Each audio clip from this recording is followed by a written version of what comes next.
Bom dia a todos, muito prazer estar aqui com vocês, sejam todos muito bem-vindos, muito bem-vindas. Hoje a gente está aqui no videocast em detalhes para discutir de uma maneira mais aprofundada o que aconteceu nas eleições que terminaram no domingo. Então, a gente tem aqui hoje a presença do Nauê Azevedo, que é cientista político e também advogado. Ele é professor de ciência política e direito constitucional no IBMEC. Então, muito bom dia, muito prazer estar aqui com você. E, bom, vamos começar analisando o que aconteceu ontem. Talvez fosse bom a gente começar de uma maneira mais ampla, né? Um quadro geral. Quem saiu ganhando, quem saiu perdendo. Bom dia, Heloísa. Bom dia a todos os espectadores e espectadoras. Bom, indo direto à resposta, ganhos de sempre, né? O Centrão é o grande vencedor das eleições municipais, como foi em todos os outros pleitos até aqui. Mas se nós formos definir personagens que saíram realmente vencedores, em primeiro lugar nós temos o Gilberto Kassab, com o PSD, que acabou por amealhar um grande número de prefeituras, mais de 880 prefeituras, sendo várias dessas em capitais e em localidades com mais de 200 mil eleitores. Em segundo lugar, nós temos o MDB, que também sempre foi um partido muito interiorizado, um partido que sempre teve muitas raízes por todo o país, em toda a sua extensão continental, e que também amealhou um grande número de prefeituras. Se nós formos sair do campo da centro-direita para o campo da centro-esquerda, ali em quinto lugar a gente tem o PSB, que também acabou surpreendendo um tanto com uma série de prefeitos e vereadores também eleitos. É muito importante também, Heloísa, que a gente olhe para dois dados, tá? O número de votos que cada partido recebeu e o número de vereadores que cada partido conseguiu eleger também. Uhum. Agora, se a gente olha para esses resultados, você acha que é possível a gente dizer que o orçamento secreto, o dinheiro, teve um papel importante nessa eleição? Teve. O dinheiro vem sendo cada vez mais determinante nas eleições, em todas as eleições que nós temos no país, pelo menos as públicas. Quando você tem uma fatia do orçamento tão grande, que é destinada para projetos muitas vezes paroquiais, você acaba beneficiando principalmente aquelas pessoas que estão na situação. Nós tivemos um grande índice de prefeitos reeleitos, ou seja, da situação, e se fizer o cruzamento de quanto de orçamento que eles receberam dessa verba federal e o número de votos que eles receberam, a gente vai poder fazer uma contabilidade bem interessante. Então, sim, esse orçamento público, que é fruto de uma antirreforma política, se nós podemos chamar assim, ele tem sido essencial para a manutenção de projetos de poder, principalmente nos municípios brasileiros. Ou seja, se a gente não mexer na maneira como esse dinheiro é distribuído, a gente vai ter a manutenção de quem está no poder e a ampliação dessa base de poder. Ou seja, a gente vai ter no Congresso cada vez mais a presença digamos, desse centrão, que é um grupo político mais do que nada fisiológico, né? Sem muita definição ideológica, sem muita definição de projeto, interessado em sequestrar cada vez mais o orçamento. Exatamente. A gente precisa analisar como que esses partidos estão se posicionando em relação aos cargos federais.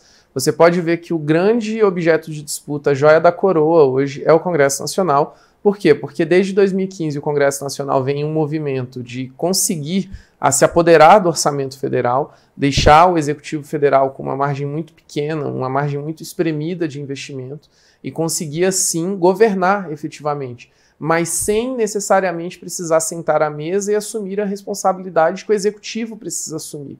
Então, se não olharmos para a forma de distribuição dessas verbas, não apenas a gente vai contribuir para a manutenção e reforço da manutenção no poder desses agentes, como nós também vamos ver um cenário de completa ingovernabilidade por parte do Poder Executivo. Ou seja, aquele projeto que foi eleito pelas urnas, ele não vai conseguir ser executado, exatamente porque o parlamento vai ter capacidade de bloquear esse projeto com pouca ou nenhuma dificuldade. E é claro, se acontece na esfera federal, a gente não pode, de forma alguma, descartar que isso possa acontecer nas demais esferas. E foi um movimento tentado por diversas vezes. Então a gente precisa analisar quais vão ser os resultados a longo prazo dessa parlamentarização do orçamento que nós estamos vendo e como isso vai afetar as políticas públicas. Já está afetando na verdade, as políticas de Estado já vêm sendo muito gravemente afetadas por conta dessa modalidade de distribuição de recursos. Claro, se a gente bota isso assim no concreto, né? Se o governo tem um projeto de saúde, de educação, e ele não pode executar porque ele não é o dono do dinheiro, porque o dono do dinheiro é o Congresso cada vez mais, então você destrói o projeto que as urnas elegeram, deixa o governo encurralado e aumenta cada vez mais o poder desse grupo, porque ele tem o dinheiro para se multiplicar, se reproduzir e se multiplicar. Aproveitando a sua experiência, não só como cientista político, mas também como advogado, você vê alguma saída no movimento que o ministro Flávio Dino está fazendo no STF de tentar, de alguma maneira, regulamentar a maneira como esse dinheiro é distribuído, barrar um pouco essa promiscuidade da distribuição do orçamento, né? O dinheiro que é nosso, que é para servir a gente, fica servindo a multiplicação desses políticos? Pois é um cenário bastante interessante. A gente vê que a corda vem sendo bastante esticada nesse cabo de guerra entre o Legislativo Federal e o Supremo. O ministro Flávio Dino vem tentando e vem sendo muito suportado pelos seus ministros, né, pelos ministros da Suprema Corte, pelos seus pares, mas a gente precisa entender duas coisas. Em primeiro lugar, o que vai acontecer quando esse processo finalizar, porque o Congresso está respondendo, o Congresso vem com uma pauta anti-Supremo, uma pauta que tenta, de alguma forma, restringir poderes do Supremo Tribunal Federal. Algumas coisas têm um efeito prático muito pequeno e outras são realmente muito assustadoras.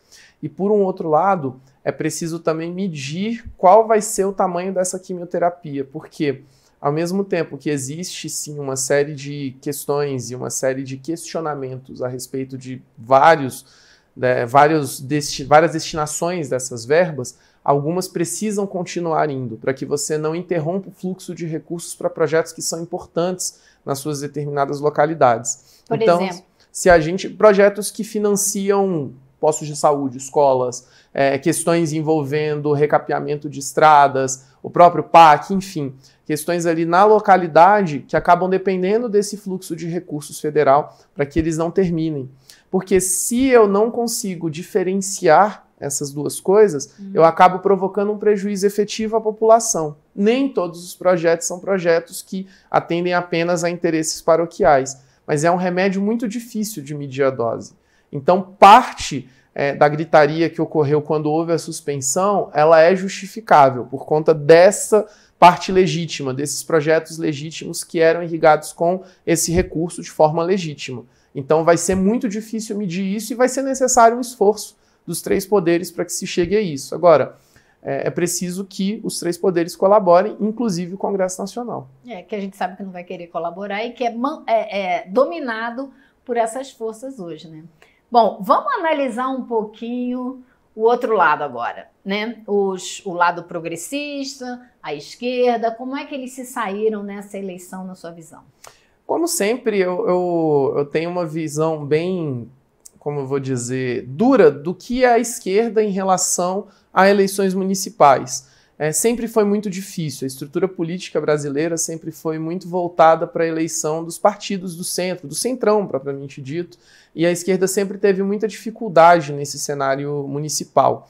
Até porque a forma como se faz a defesa das pautas de esquerda não dialoga muitas vezes com aqueles problemas mais pontuais que o cidadão tem e que levam a tomar uma determinada decisão na hora do voto municipal. Então, enxergo como um business as usual, foi, né, o de sempre, poucas cadeiras, proporcionalmente falando. No entanto, eu vejo que se nós pensarmos nesse cenário eleitoral, não como um ensaio geral de 2026, mas como a montagem dos palcos para 2026, é muito questionável que a esquerda vá ter mais espaço de debate, a não ser que a esquerda volte para as suas origens, de efetivamente dialogar com a população na base e consiga levar esse debate para a população na base. O que nós vimos nessa eleição não foi isso. Foi, na verdade, uma retirada da esquerda de diversos palcos importantes, Brasil afora, de grandes centros, de médios centros e até mesmo de pequenos centros, para que se pudesse dar um suporte a algum outro candidato ou candidata que, porventura, representasse algum interesse mais factível ou mesmo pudesse se contrapor à extrema-direita que se colocaria ali. Acho que aí você tem um exemplo claro de Belo Horizonte, disso que você está falando, né? Exatamente. Foi uma aposta do Palácio do Planalto a dar força ao Fuad, que é um conservador, e não ao Rogério, para vencer a direita.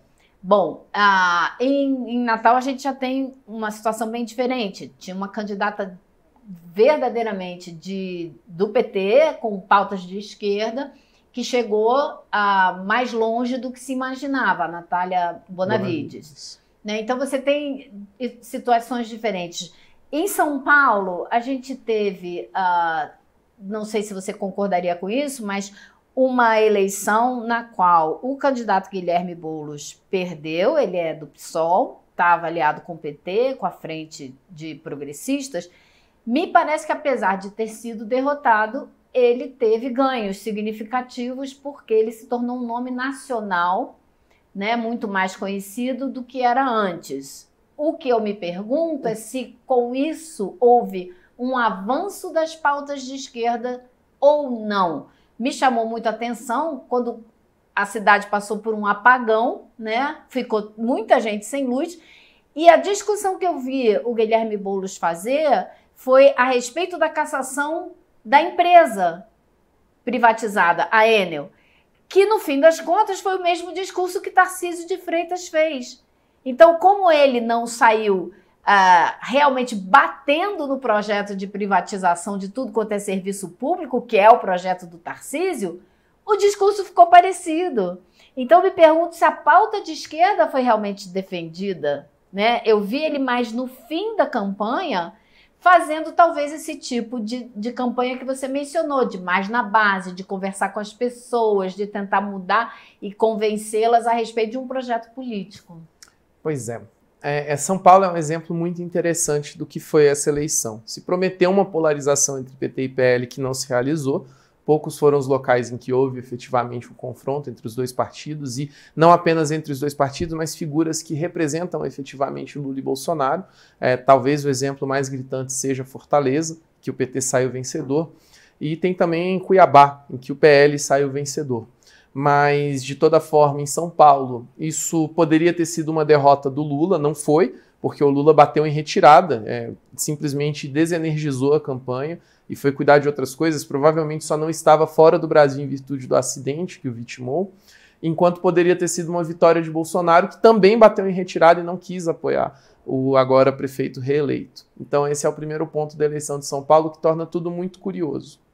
O segundo ponto é que, de fato, houve uma tentativa do Guilherme Boulos de se aproximar novamente das bases, mas eu me pergunto se é suficiente, porque isso não interessa que aconteça de 2 em 2 anos, no caso de eleição em eleição. É preciso um movimento constante para que você mantenha as suas bases efetivamente engajadas em um projeto político. E é preciso perguntar se isso de fato aconteceu. Não me parece que o Boulos tenha conseguido furar o teto que o separou da prefeitura em 2020. Até porque o número foi muito próximo e a gente precisa observar que as abstenções venceram Guilherme Boulos em São Paulo. Então me pergunto se mesmo com todo esse orçamento que ele teve, uma campanha que foi muito irrigada pelo orçamento público, que o PT, como tem um grande número de parlamentares, acabou tendo bastante recurso do fundo eleitoral, acabou fazendo com que o Guilherme Boulos não conseguisse furar o teto de toda forma. Então eu realmente me pergunto se ele consegue realmente uma nacionalização do seu nome. Qual é o limite dele?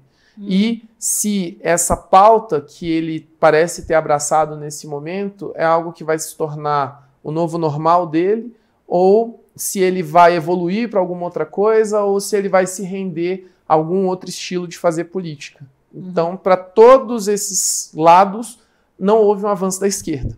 Eu diria também, por exemplo, ele fez aquela carta, né, no finalzinho da campanha, onde ele claramente abraça a ideia do empreendedorismo, que é uma pauta da direita, não é uma pauta da... Por exemplo, a gente não ouviu ninguém nessa campanha falar em desfazer a destruição dos direitos trabalhistas promovido pelo governo Temer e continuado pelo governo Bolsonaro, que seria uma pauta de esquerda. Como a gente não viu uma crítica contundente à privatização, ontem eu vi, quando saiu o resultado, o José Genuíno fazer um discurso claro e contundente contra tudo que representa o neoliberalismo, contra tudo que representa as saídas mais individuais, cada vez mais individuais e menos coletivas, que é o empreendedorismo, a ideia que foi incutida na cabeça das pessoas de que elas são empresárias de si, quando na verdade elas se escravizam, porque o sistema as escraviza, né? Então, assim, eu realmente não via um debate de ideias de esquerda nessa eleição. E eu me pergunto até onde a esquerda pode ir assim, antes de desaparecer como esquerda completamente. Pois é, existem 2 pontos que a gente precisa levar em consideração.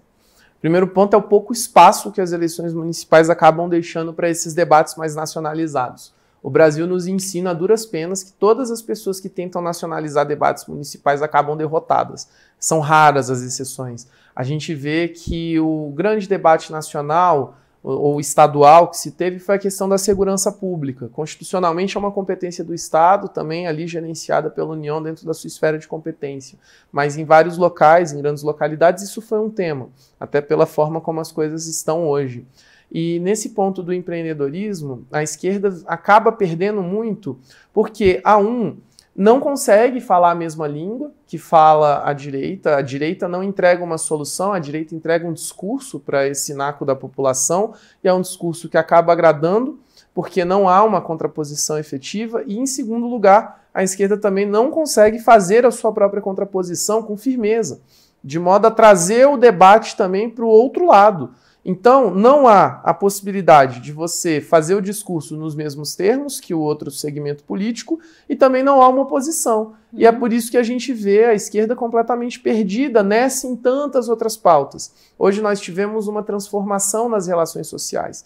As relações sociais de 20 anos atrás já não são mais as mesmas hoje. E a esquerda não conseguiu se adaptar a esse novo contexto, um novo contexto informacional, um novo contexto de relações de trabalho, um novo contexto de relações de emprego, um contexto no qual nós vemos o compromisso social da Constituição ser cada vez mais degradado. Então, novamente, não há habilidade para que se dispute o espaço de discurso com a direita e também não há qualquer tipo de efetividade ou força no discurso que vai se contrapor a esse discurso. Então, se a esquerda não tomar uma decisão o quanto antes, tende a realmente ser suplantada nesse campo. A gente não teve um caso interessante no Rio de Janeiro, um vereador desconhecido que nunca tinha sido, agora vereador, né? Ele nunca tinha sido candidato antes, e que fez toda uma campanha sem dinheiro quase nenhum, pelas redes sociais, defendendo a redução da jornada de trabalho, do número de horas, uma pauta concreta que interessa a classe trabalhadora e que o elegeu. Então, talvez o problema não esteja em adaptar o discurso para ficar mais palatável a centro, à direita, e sim defender as suas pautas nas mídias sociais e em todo lugar, e indo conversar com a população. Exato. A direita que não defende sua pauta não é direita. A esquerda que não defende sua pauta não é esquerda. E parece isso que falta. Esse senso de querer agradar todo mundo, que muitas vezes nós brasileiros acabamos tendo, né, essa coisa do apaziguamento e tudo, às vezes é necessário, sim, que os seus lados políticos eles tragam para a mesa o que realmente pensam. O problema é que hoje qualquer coisa vira uma espécie de radicalismo, né? Há essa acusação de lado a lado, você é radical. E, na verdade, quando você olha os dados, por exemplo, existem pesquisas que apontam que uma parte relevante da população é favorável ao debate de mudança das relações de trabalho que nós temos hoje. É favorável à mudança de regime de horas, é favorável à mudança na forma de pagamento e daí para frente. A esquerda poderia estar conduzindo esses debates. Não está, porque não enfrenta. Eu diria que deveria. Não poderia não, porque é a obrigação de quem é de esquerda. Exatamente. Levar essas pautas adiante. Enquanto as pessoas de direita, elas ficam num contexto mais confortável porque não precisam enfrentar o debate. E aí, como não precisam enfrentar o debate, o ônus argumentativo vai todo para o lado que deveria estar pautando este debate. Então, se não houver essa tomada de decisão, uma tomada de decisão que os outros segmentos políticos brasileiros já tomaram há muitos anos e vem exercendo com muito sucesso por parte da esquerda, nós vamos ver realmente a esquerda indo cada vez mais para o centro até chegar um momento em que vai desaparecer e vai servir apenas para defender pautas muito pontuais e que tem pouca aderência na realidade. Então, pelo que eu estou entendendo você considera que a esquerda está refém demais do discurso da direita, está nas cordas em vez de estar numa situação propositiva. Exatamente. A esquerda brasileira perdeu a coragem. A esquerda brasileira vendia uma utopia, vendia um discurso de transformação, vendia um discurso até mesmo revolucionário. Hoje quem vende o discurso revolucionário é a extrema-direita. Que loucura, né? Isso é um ponto que nós precisamos ficar atentos. A população, em geral, não pende à extrema-direita por ser uma população que traga consigo determinados valores A ou B, discriminatórios ou afim. Não. É porque as respostas que foram dadas até o momento por todos os outros eixos políticos foram respostas insatisfatórias. O compromisso social da Constituição não está se realizando. Então a população cansada disso acaba indo para quem entrega o discurso mais fácil. É muito simples fazer o que algumas pessoas fizeram, de dizer que a população não sabe votar, que a população isso e aquilo. A verdade é que há um cansaço. E a gente vê esse cansaço e vê essa desconfiança quando a gente olha para o índice de abstenções, por exemplo. Novamente, em São Paulo, as abstenções venceram Guilherme Boulos. Se essas pessoas vão votar, o resultado da eleição teria sido outro. E isso abre espaço para que surjam os chamados outsiders. Isso abre espaço para que figuras como Pablo Marçal consigam surgir. Agora, qual é o problema? Da forma como o nosso sistema político está posto, esses outsiders eles vão surgir para o poder executivo. E a gente volta para o começo do nosso papo. Eles surgem para o poder executivo, mas acabam tendo pouca ou nenhuma capacidade de aderência no poder legislativo. Ou seja, não conseguem concluir o seu próprio plano de governo. E assim a gente segue nessa roda viva em que a população vai ficando cada vez mais cansada e cada vez mais tendente a assumir qualquer tipo de discurso para que possa sair desse cenário. Qualquer discurso de mudança. Exatamente. Agora, isso também é efêmero, né? Assim, tem um limite, porque essas pautas, por exemplo, de Bolsonaro, Tarcísio, elas também não atendem aos anseios da população. Não. Então, vai chegar ali na frente e vai haver um desânimo com esses candidatos também. Isso. E aí você acaba questionando a democracia como um todo. E aí a democracia vai cada vez mais se tornando esse simbolismo, né? A democracia brasileira é muito abstrata, se a gente parar para pensar. Porque para qualquer lado que você vá, o grosso da população não tem uma resposta satisfatória. E aí, de novo, se vende o discurso revolucionário, um discurso utópico à direita, não se entrega esse discurso, não se entrega nenhum tipo de solução, porque de fato não há problemas complexos, não tem soluções simples. Geralmente soluções simples para problemas complexos estão erradas, a gente tem essa máxima que se confirma na realidade, e isso gera um esgotamento da população no sistema. Quando a população defende um sistema político A, B ou C, é para quê? Para que se tenha paz, sossego e geladeira cheia.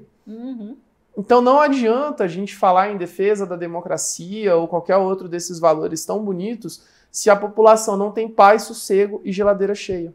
Se qualquer que seja o regime, a população vai se ver sem saída, é natural que se apoie qualquer coisa para que se saia desse contexto. Agora, você também não acha que ficou muito difícil no contexto do neoliberalismo, né, no contexto da democracia capitalista, do jeito que ela está hoje, sem nenhum contraponto concreto, como a gente tinha na época da Guerra Fria? Você pode não gostar do sistema, pode não apoiar o comunismo, mas ele funcionava como um contraponto e a democracia capitalista tinha que dar resultados para a população para que ela não achasse que o melhor era o comunismo, né? Assim, de uma maneira simplificada.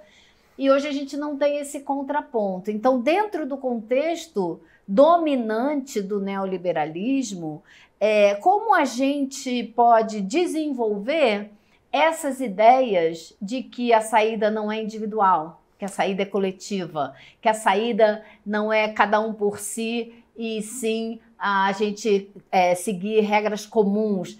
Me parece que isso está fora de moda, que está difícil defender essas ideias, a não ser em contextos como, por exemplo, talvez o movimento MST, que trabalha justamente a ideia do coletivo, né? Você acha que isso passa pela educação? Você acha que passa pelo discurso político, pela disputa da ideologia? Como é que a gente avança esse tipo de ideia? É muito sintomático que a destruição de grandes sociedades no curso da história da humanidade foi sempre precedida de um alto índice de concentração de riquezas. Grandes sociedades caem logo após você ter uma concentração insustentável de riquezas, porque a população acaba ou se rebelando ou simplesmente sucumbindo a um determinado cenário. Nossa, os Estados Unidos estão bem perto disso, né? A sociedade ocidental como um todo enfrenta um contexto de crise muito grande, e hoje isso é inegável. A sociedade ocidental se vê às voltas com esse desmonte do pacto de bem-estar social que foi feito principalmente no pós-guerra, e isso está cobrando um preço muito alto, isso está expondo conflitos de todas as ordens. A gente vê na Europa, por exemplo, os conflitos provocados pela imigração. Se você parar para pensar, isso é um fruto da desigualdade que afeta o mundo como um todo. Então, esses conflitos estão expondo um lado muito feio de grande parte do Ocidente, e isso está levando as nossas sociedades ao limite. Então, se não houver uma repactuação desse tratado social que as próprias constituições traziam antes, a gente vai acabar indo para um contexto sem saída. E como se faz isso? É realmente com uma construção coletiva, é realmente a partir de debates, de exposição de dados, e é um processo paulatino, ele não é um processo que vai acontecer do dia para a noite. Ou seja, não adianta ficar pensando em ganhar a eleição, tem que pensar em construir um projeto político. Tem que pensar em construir. Muito rapidamente, porque acho que a gente tem um minutinho aqui, eu queria saber se você acha que essa eleição aponta o que vem em 2026. Tarcísio, candidato, ela é tão diretamente ligada assim a 2026? Aponta a máxima de Brasília de que se você estiver no apocalipse e você tiver uma ligação para fazer, ligue para o Kassab que ele vai saber onde se esconder. Eu neste momento estou bastante reticente sobre dizer que ela aponta caminhos, a não ser este, né? Onde estará Kassab? Vá para esse lado que a gente vai saber a resposta. Porque em 2020 o PSDB foi o grande vencedor das eleições municipais. Se a gente parar para pensar em uma perspectiva, e hoje o PSDB talvez tenha sido o grande derrotado das eleições municipais, assim como foi na eleição federal. E o Kassab é aquele animal político que não tem contorno ideológico, apenas interesses eleitoreiros e orçamentários, provavelmente. Exatamente, e vem levando com muita tranquilidade o seu projeto e eficiência. Né? E assim, a gente vê, ele tem cadeira no governo federal, ele tem cadeira no governo de São Paulo, ele é realmente uma pessoa que tem um senso político muito diferenciado. Então, olhemos para onde estará Gilberto Kassab. Ok. É isso, pessoal. Muito obrigada por acompanhar com a gente esse debate. Vai ter muito para a gente discutir nos próximos dias, para a gente pensar qual é o caminho daqui para frente. Obrigada, Naui. Agradeço muito sua presença. Obrigado, Até uma Luísa. próxima. Até a próxima. Provavelmente você tem necessidade de trocar seu celular todo ano. Você acha que o seu computador não serve mais? Você acha que está fora da moda? E aí é consumo, consumo, consumo, endividar-se, comprometer-se para poder sempre estar adquirindo aquilo de novo que o mundo traz. Curiosamente, a gente está sempre se sentindo angustiado, triste, sozinho, deprimido e não entende o porquê. Uma das cabeças mais brilhantes do nosso tempo, uma das figuras políticas mais inspiradoras, fala muito sobre isso. A gente está falando de Pepe Mujica, ex-presidente do Uruguai. Ele foi o tema principal do escritor Fabián Restivo, quando escreveu essa obra, Conversas com Pepe Mujica. Essa obra originou um documentário, uma obra cinematográfica absolutamente maravilhosa e sensível, que leva o mesmo nome, Conversas com Pepe Mujica, e vai ser lançada mundialmente com exclusividade pelo Instituto Conhecimento Liberta, no dia 31 de outubro, às 8 horas da noite. E aí, a gente vai assistir um dos momentos mais lindos da nossa vida, partilhando ele com o Pepe Mujica. Um abraço e até lá!